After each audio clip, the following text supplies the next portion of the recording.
هموطنان عزیزم، عزیزی دارم که بگیر بالا. تجمع کردیم. اول قبل از اینکه من صحبت‌هایی شروع کنم، شاید خیلی از شما من نشنیدید. من اول میخوام خودم معرفی کنم. من مظاهر حیدری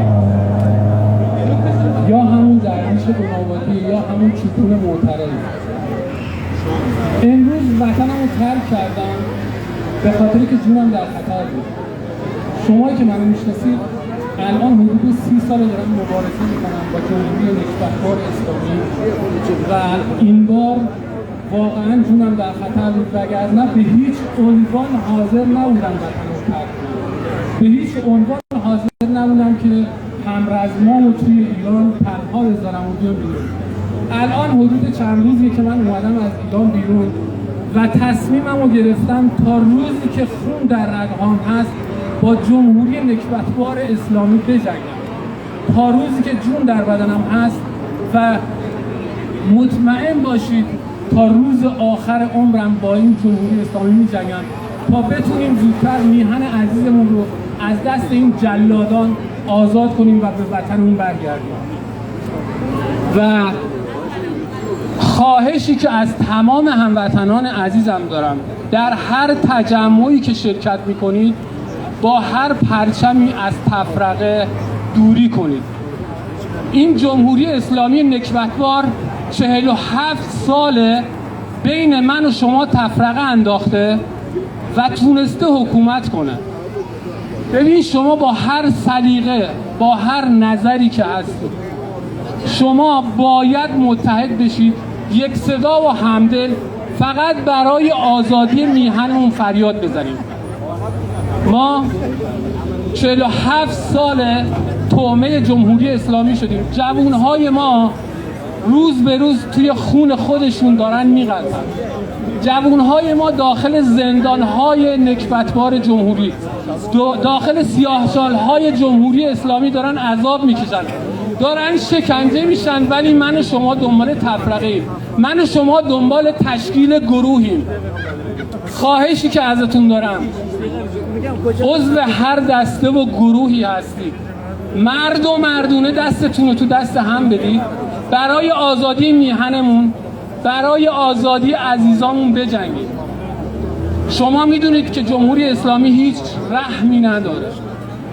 شما میدونید که جمهوری اسلامی تا الان خونهای زیادی از بچهای ما ریخته. کیان، پویا بختیاری، مجید رضا رهنورد. من اگر بخوام اسم بیارم تا فردا صبح طول میکشه، ما وقتمون کمه، ولی خواهشاً دارم به همتون میگم به هیچ عنوان دنبال اسم و رسم و سهم‌خواهی از هیچ تجمعی نباشید. فقط به یک هدف مشترک فکر کنیم که اون هم براندازیه. الان هم که خودتون میدونید، الان برلین اومده کنفرانس و یه جورایی مثلا خب شاهزاده یه آلترناتیوی هست که به هر حال ایرانی‌ها دوستش دارن. من کاری ندارم. شما من پیشنهاد میدم، هر کسی در هر نظری داره، هر کسی رو پیشنهاد میده فکر میکنه قوی‌تر از شاهزاده است، بیا وسط. ما هیچ مخالفتی باهاش نداریم. فقط میگم ما دشمن مشترک داریم و هدف یه جورایی بچهای داخل ایران، بچه‌هایی که دارن داخل زندانن تنهان، اونها رو تنها نذاریم. ببین من خودم زیر شکنجه جمهوری اسلامی بودم سالهای سال. اطلاعات سپاه اطلاعات داخل زندان چابهار بودم، زاهدان بودم، شهرکوت بودم، اصفهان بودم، کرج بودم، تهران بزرگ بودم. همه جور تجربه‌ای داشتم. توی زندان‌های جمهوری اسلامی، توی شکنجهگاه‌هاش بودم. ببین جمهوری اسلامی فقط دنبال تفرقه انداختن و حکومت کردن. پس بیایید مرد و مردونه آزادی ایرانمون رو بخواهیم، دور از هر گونه تفرقه. منابع ایرانمون که خودتون میدونید، شما الان منابع نفت، گاز، اورانیوم، مس، طلا داره غارت میشه به نفع کشورهای چین، روسیه. ما سکوت کردیم. دریاچه ارومیه خوش شد، سکوت کردیم. بندر انزلی تالابش خوش شد، سکوت کردیم. هورالعظیم خوش شد، سکوت کردیم. دریای خزر سهم ما از 33% شد 11%، سکوت کردیم. قرارداد نکبت بار چین رو بستن، ترکمنچای دوم بستن، ما سکوت کردیم. دیگه باید جمهوری اسلامی چه بلایی سر ما بیاره که ما صدامون بلند بشه. ببین بچه تمام جوانهای ایران دارن از ایران فرار میکنن. ما نخبه هامون تو زندانن یا فراری هن.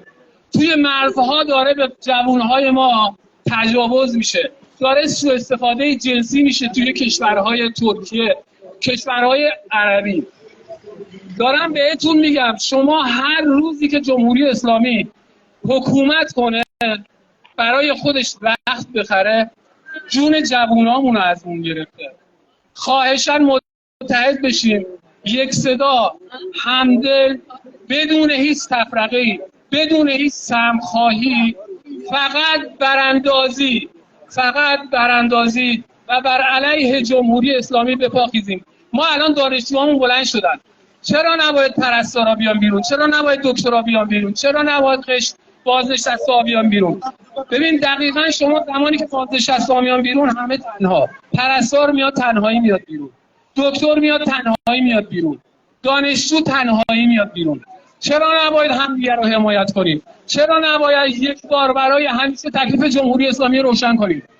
چرا دنبال دستجاتیم؟ چرا دنبال تفرقه‌ایم؟ چرا دنبال سمخوایی هستیم؟ سهم ما از ایران فقط آزادیه.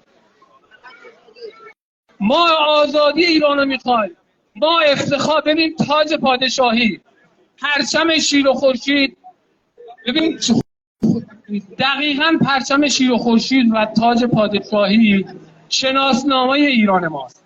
ما باید اونو به ایرانمون برگردونیم. رضا شاه روحت شد، رضا شاه روحت شد، رضا شاه روحت شد، رضا شاه روحت شد، رضا شاه روحت شد، رضا شاه روحت شد.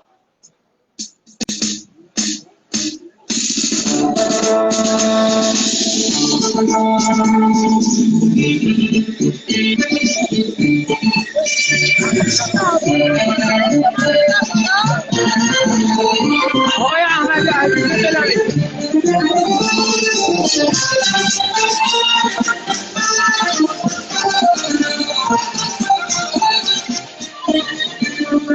ایران ای مرز گلبهار، میخواند سرچشمه هنر، رست و اندیشه وطن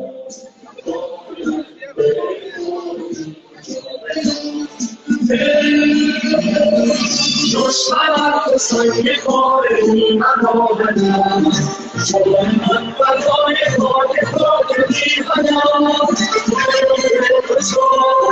شد شب دور از تویی اندیشم، در راه تو که ارزشی دارم جان ما، پایم به باز خاک ایران ما.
ایرانی خورم بهشت ماست، روشن گذر بهشت ماست، آتش بارم به دلم است، جز مهرت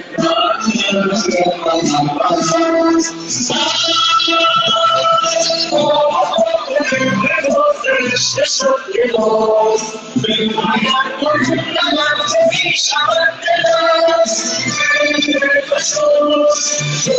میشود نمت کنید میشود در راه تو که بیاد شیران میشان باز ناید به داد خاک ایران